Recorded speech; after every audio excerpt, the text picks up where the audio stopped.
Hello students, आइए देखते हैं वाष्पोत्सर्जन क्या होता है, ट्रांसपीरेशन क्या होता है, इसको समझा जाए। पिछले वीडियो में हमने आपको पौधों में जल का ऊपर की ओर गमन के बारे में बताया था, जिसमें मूल दाब और वाष्पोत्सर्जन खिंचाव के बारे में चर्चा किया गया था।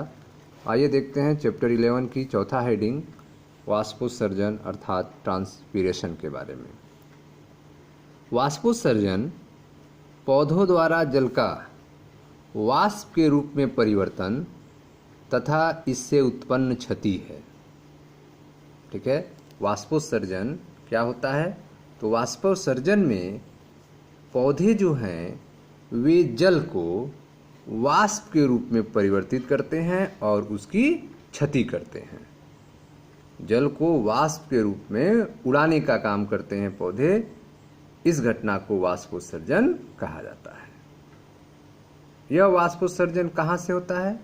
मुख्यतः यह पत्ती में पाए जाने वाले रंध्रों से होता है। ठीक है, पत्तियों में जो रंध्र पाए जाते हैं, स्टोमेटा पाए जाते हैं, उनके द्वारा मुख्यतः वाष्पोत्सर्जन होता है। वाष्पोत्सर्जन पौधों द्वारा जल का वाष्प के रूप में परिवर्तन तथा इससे उत्पन्न क्षति है। मुख्यतः यह पत्तियों में पाए जाने वाले रंध्रों से होता है। वाष्पोत्सर्जन में पानी का वाष्प बनकर उड़ने के अलावा, ठीक है, वाष्पोत्सर्जन प्रक्रिया में पानी जो है वह वाष्प बनकर उड़ती है। इसके साथ साथ इसके अलावा ऑक्सीजन या कार्बन डाइऑक्साइड का आदान प्रदान भी पत्तियों के छोटे छिद्रों, जिन्हें रंध्र कहते हैं, के द्वारा होता है। ठीक है, तो पत्तियों पे जो रंध्र पाए जाते हैं, जो छोटे छिद्र पाए जाते हैं, स्टोमेटा पाए जाते हैं, उसके द्वारा क्या क्या होता है? तो आप देख रहे हैं कि पानी को वाष्प बनकर उड़ने के अलावा उन रंध्रों के द्वारा ऑक्सीजन और कार्बन डाइऑक्साइड का आदान प्रदान भी होता है। ठीक है, तो वाष्पोत्सर्जन क्या होता है? वाष्पोत्सर्जन पौधों द्वारा जल का वाष्प के रूप में परिवर्तन तथा इससे उत्पन्न क्षति है। मुख्यतः यह पत्तियों में पाए जाने वाले रंध्रों से होता है। वाष्पोत्सर्जन में पानी का वाष्प बनकर उड़ने के अलावा ऑक्सीजन और कार्बन डाइऑक्साइड का आदान प्रदान भी पत्तियों के छोटे छिद्रों के द्वारा होता है, जिन्हें रंध्र कहते हैं। ठीक है, सामान्यतः ये रंध्र दिन में खुले रहते हैं और रात में बंद हो जाते हैं। ठीक है, तो पत्तियों के ऊपर ये पाए जाने वाले जो स्टोमेटा हैं, रंध्र हैं, ये सामान्यतः दिन में खुले रहते हैं लेकिन रात में बंद हो जाते हैं। ठीक है, रंध्र का बंद होना और खुलना रक्षक कोशिकाओं के स्फीति में बदलाव से होता है। ठीक है, रंध्र के अगल बगल गर्ड सेल होती हैं, जिन्हें रक्षक कोशिकाएं कहते हैं। इन रक्षक कोशिकाओं की जो स्फीति है, टर्गर है, उसमें बदलाव होने के कारण ही रंध्र जो है बंद होते हैं और खुलते हैं। ठीक है, लेकिन नॉर्मली रूप से सामान्यतः ये रंध्र दिन में खुले रहते हैं और रात में बंद हो जाते हैं। रंध्र का बंद होना और खुलना रक्षक कोशिकाओं के स्फीति में बदलाव से होता है। ठीक है, प्रत्येक रक्षक कोशिका की आंतरिक भित्ति, ठीक है, प्रत्येक गर्ड सेल की, प्रत्येक रक्षक कोशिका की आंतरिक भित्ति रंध्र छिद्र की तरफ काफ़ी मोटी एवं तन्यतापूर्ण होती है। ठीक है, तो रंध्र छिद्र की तरफ रक्षक कोशिकाओं की आंतरिक भित्ति कैसी होती हैं? तो रक्षक कोशिकाओं की जो आंतरिक भित्ति होती हैं वह रंध्र छिद्र की तरफ काफ़ी मोटी होती हैं और तन्यतापूर्ण होती हैं। रंध्र को घेरे दो रक्षक कोशिकाओं में जब स्फीति दाब बढ़ता है, ठीक है, रंध्र को घेरे दो रक्षक कोशिकाओं में जब स्फीति दाब बढ़ता है तो पतली बाहरी भित्तियां बाहर की ओर उभरती हैं, ठीक है। तो जब स्फीति दाब बढ़ता है तब पतली बाहरी भित्तियां जो हैं वह बाहर की ओर उभरती हैं और अंदरूनी भित्ति को अर्धचंद्राकार स्थिति में आने में मजबूर करती हैं, ठीक है।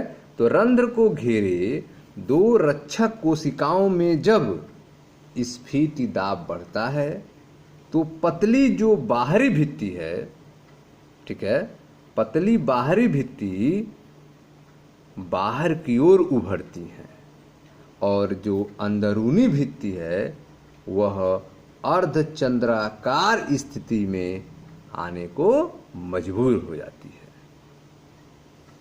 ठीक है। रंध्र छिद्र के खुलने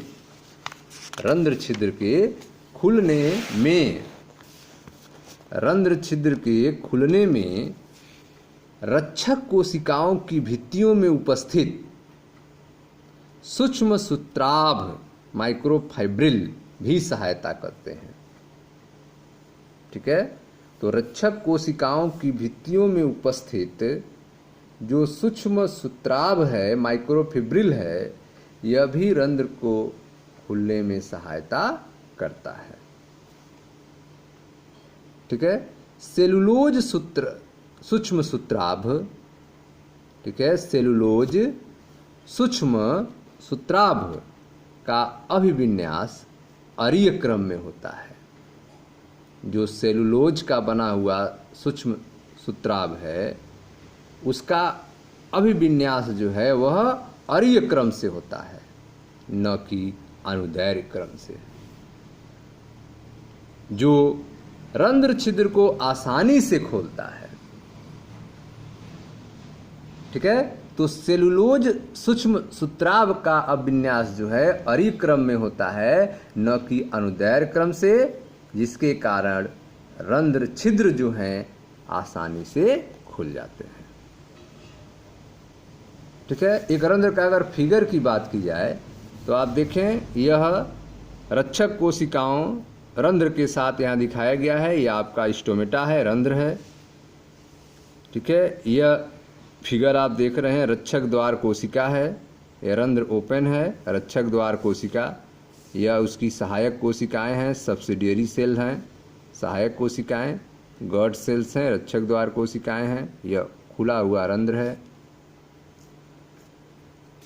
ठीक है। आइए देखते हैं अब। तो आपको बताया गया कि रंध्र के खुलने में रक्षक कोशिका की भित्तियों में उपस्थित जो सूक्ष्म सूत्राभ है, माइक्रोफिब्रिल है, यह सहायता करता है। सेलुलोज सूक्ष्म सूत्राभ का अभिविन्यास जो होता है वह अरीय क्रम से होता है, न कि अनुदैर्घ्य क्रम से, ठीक है। तो सेलुलोज सूक्ष्म सूत्राभ का विन्यास अरीय क्रम होने से क्या फायदा है? ऐसे होने से रंध्र छिद्र को आसानी से खोलता है, ठीक है। पानी की कमी होने पर, ठीक है, जब पानी की कमी हो जाती है तब क्या होता है? पानी की कमी होने पर जब रक्षक कोशिका की स्फीति समाप्त होती है, पानी की कमी होने पर क्या होगा? रक्षक कोशिका की जो स्फीति है वह समाप्त होती है या जल तनाव खत्म होता है। पानी की कमी होने पर जब रक्षक कोशिका की स्फीति समाप्त होती है या जल तनाव खत्म होता है तो तन्य आंतरिक भित्तियां पुनः अपनी मूल स्थिति में आ जाती हैं, ठीक है। तो पानी की कमी होने पर जो तन्य आंतरिक भित्तियां थीं वह पुनः अपनी मूल स्थिति में आ जाती हैं, तब रक्षक कोशिकाएं ढीली पड़ जाती हैं और रंध्र छिद्र बंद हो जाते हैं, ठीक है। तो पानी की कमी होने पर आप देख रहे हैं जो आंतरिक भित्तियां हैं वो अपनी मूल स्थिति में आ जाती हैं, रक्षक कोशिकाएं ढीली हो जाती हैं, जिससे रंध्र छिद्र क्या होते हैं, बंद हो जाते हैं। ठीक है। सामान्य तौर पर एक पृष्ठाधारी अर्थात द्विबीजपत्री की बात हो रही है, प्रायः द्विबीजपत्री, सामान्य तौर पर एक पृष्ठाधारी पत्ती के निचली ओर अधिक संख्या में रंध्र होते हैं। ठीक है। तो जो प्रायः द्विबीजपत्रीय पत्ती हैं उनके निचली ओर अधिक संख्या में रंध्र होते हैं, जबकि एक द्विपार्श्वी अर्थात प्रायः एक बीजपत्री पत्ती में रंध्रों की संख्या दोनों तरफ लगभग बराबर होती है, ऊपरी सतह पर भी और निचले सतह पर भी। ठीक है। तो सामान्य तौर पर एक पृष्ठाधारी पत्ती के निचली ओर अधिक संख्या में रंध्र होते हैं, जबकि एक द्विपार्श्व पत्ती में रंध्रों की संख्या दोनों तरफ लगभग बराबर होती है। ठीक है। आगे देखते हैं। वाष्पोत्सर्जन कई बाहरी कारकों जैसे कि ताप, प्रकाश, आर्द्रता, वायु की गति से प्रभावित होता है। ठीक है। तो वाष्पोत्सर्जन को प्रभावित करने वाले कई बाहरी कारक हैं, जिसमें आप देख रहे हैं कि ताप है, प्रकाश है, आर्द्रता है, वायु की गति है। यह सब वाष्पोत्सर्जन को प्रभावित करते हैं।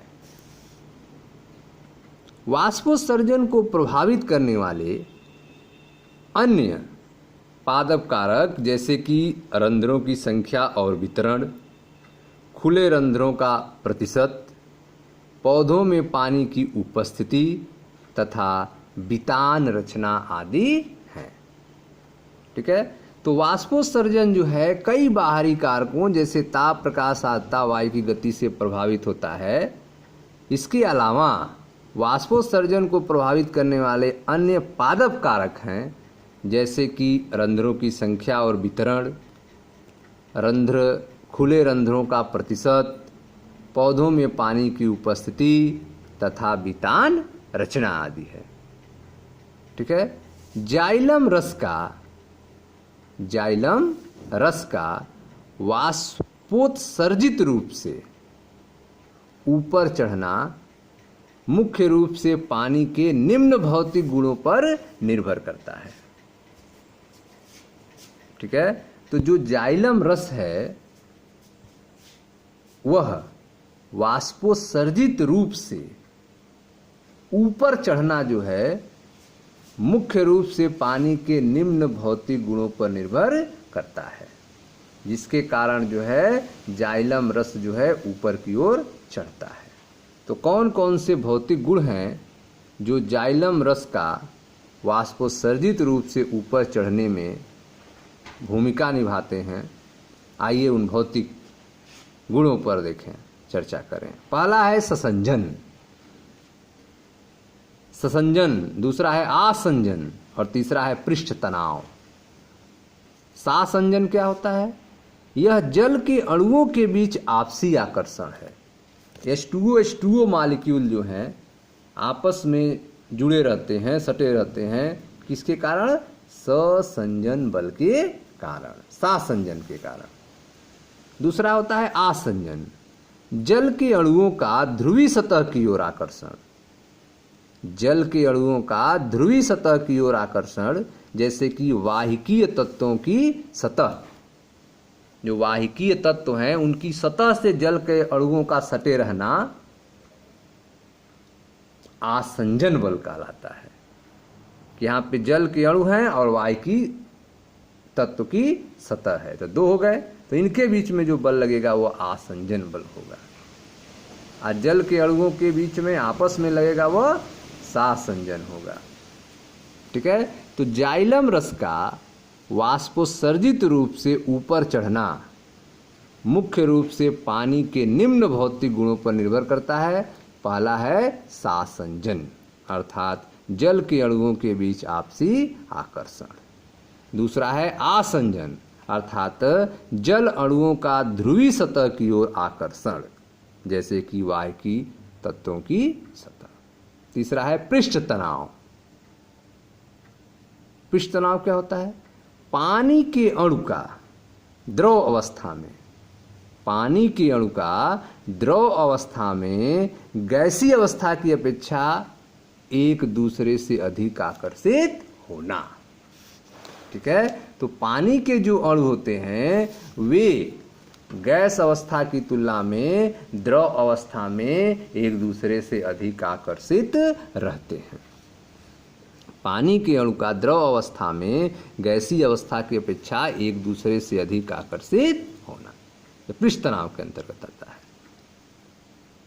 ठीक है, पानी की ये विशेषताएं, पानी की ये विशिष्टताएं उसे उच्च तन्य सामर्थ्य प्रदान करती हैं। ठीक है, तो पानी की ये जो विशेषताएं आप देख रहे हैं, सासंजन, आसंजन, पृष्ठ तनाव, इसके कारण जो है पानी में उच्च तन्य सामर्थ्य प्रदान होता है। पानी की ये विशेषताएं उसे उच्च तन्य सामर्थ्य प्रदान करती हैं। जैसे एक केशिकात्व खिंचाव शक्ति से, केशिकात्व खिंचाव शक्ति से प्रतिरोध की क्षमता तथा उच्च केशिकात्व अर्थात किसी पतली नलिका में चढ़ने की क्षमता।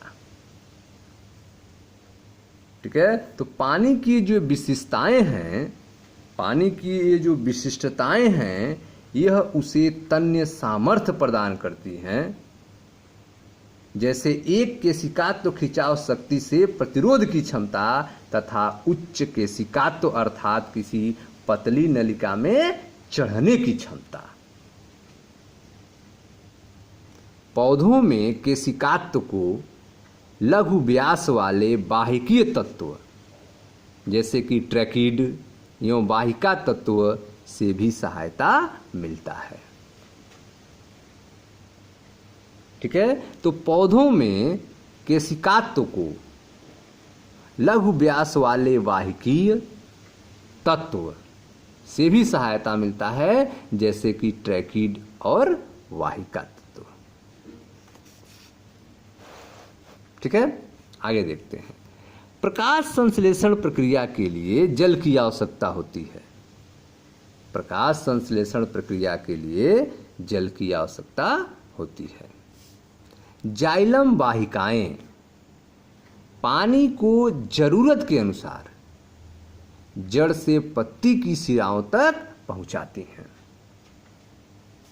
ठीक है, तो प्रकाश संश्लेषण प्रक्रिया के लिए जल की आवश्यकता होती है और जाइलम वाहिकाएं जो हैं वे पानी को जरूरत के अनुसार जड़ से पत्ती की शिराओं तक पहुंचाती हैं।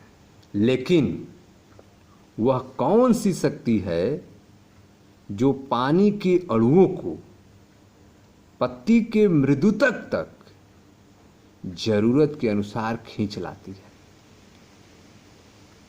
ठीक है, तो आप देख रहे हैं कि जाइलम वाहिकाएं जो हैं वे पानी को जरूरत के अनुसार जड़ से पत्ती की शिराओं तक पहुंचाती हैं। लेकिन वह कौन सी शक्ति है जो पानी के अणुओं को पत्ती के मृदुतक तक जरूरत के अनुसार खींच लाती है? जैसे ही वाष्पोत्सर्जन होता है, ठीक है, जैसे ही वाष्पोत्सर्जन होता है और चूंकि पानी की पतली परत कोशिकाओं के ऊपर लगातार होती है, जैसे ही वाष्पोत्सर्जन होता है और पानी की जो पतली परत हैं वे कोशिकाओं के ऊपर लगातार होती हैं, अतः यह जाइलम से पत्ती तक पानी के अणुओं को खींचने में प्रतिफलित होती हैं। ठीक है, तो जे ही वाष्पोत्सर्जन होगा, पानी उड़ेगा वाष्प बन के, तुरंत ही पानी की जो पतली परत है वह कोशिकाओं के ऊपर लगातार होती हैं और यह जाइलम से पत्ती तक पानी के अणुओं को खींचने में प्रतिफलित होती है। अधोरंध्री गुहिका, ठीक है, अधोरंध्री गुहिका तथा अंतरा कोशिका जगत के बजाय, अधोरंध्री गुहिका तथा अंतरा कोशिका जगत के बजाय वातावरण में जल वाष्प की सांद्रता कम होती है। ठीक है, तो वातावरण में जल वाष्प की सांद्रता क्या होती है? कम होती है। अधोरंध्री गुहिका तथा अंतरा कोश की जगत के बजाय इनको छोड़ दिया जाए तो वातावरण में जल वाष्प की सांद्रता कम होती है। अतः पानी पास की हवा में विसरित हो जाता है। पानी जो है वह पास की हवा में विसरित हो जाता है और खिंचाव पैदा करता है। ठीक है, मापन से स्पष्ट होता है कि वाष्पोत्सर्जन द्वारा पैदा किया गया बल पानी को जाइलम के आकार के स्तंभ में 130 मीटर की ऊंचाई तक खींचने के लिए पर्याप्त होता है। ठीक है, तो आप देख रहे हैं कि मापन से स्पष्ट हो गया है कि वाष्पोत्सर्जन द्वारा पैदा किया गया जो बल है वह पानी को जाइलम के आकार के स्तंभ में 130 मीटर की ऊंचाई तक खींचने के लिए पर्याप्त होता है। ठीक है, तो आपने देखा कि अधोरंध्री गुहिका तथा अंतरा कोश की जगत के बजाय वातावरण में जलवाष्प की सांद्रता कम होती है। अतः पानी पास की हवा में विस्तृत हो जाता है और यह खिंचाव पैदा करता है। ठीक है, जैसा आप फिगर में देख सकते हैं। ठीक है, देखें ध्यान से इसमें जल एवं आयन अवशोषण, जल एवं आयन अवशोषण एवं जड़ों में चालन के सिम्प्लास्टिक और एपोप्लास्टिक पथ। इसमें आप देख रहे हैं यहाँ पे जाइलम में पानी आ चुका है और वह जो है पानी आप देख रहे हैं यह इसका मूवमेंट हो रहा है और आसपास के वायु में यह विसरण हो रहा है पानी का, H2O का। यह रंध्र आप देख रहे हैं। ठीक है, रंध्र के अगल बगल रक्षक कोशिकाएं हैं। ठीक है स्टूडेंट्स, यह था वाष्पोत्सर्जन के बारे में। Thank you.